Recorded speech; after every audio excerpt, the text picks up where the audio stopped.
শুভ দুপুর সবাইকে। বাইরে পুরো অন্ধকার, বলা মুশকিল এটা দুপুর না রাত। আজকের মেনুগুলো দেখে নাও। বৃষ্টির যেদিন ভালো, আজকাল যেদিন আমি ইলিশ রান্না করি সেদিন বেশ সুন্দর বৃষ্টি হচ্ছে। গুগলের জন্য ইলিশে গুঁড়ি ভাজা, আর এটা হলো কাতলা মাছের তেল দিয়ে কলমি শাক।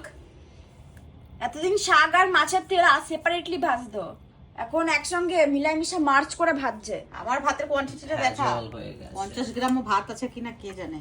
এতটা পরিমাণে শাক সবজি পাতি এখন আমি বেশি খাচ্ছি, তার জন্যই তো ওয়েটটাকে করতে পারছি। তাই এবারে কয়দিন তোমরাই বলো তো সবাই, তুমি বেশি দিন পারবে না করতে, সত্যি কথা। আমার দেখি চেষ্টা করতে হবে। আর দেখিয়ে দিই, এখানে হলো ইলিশ মাছের মাথা দিয়ে,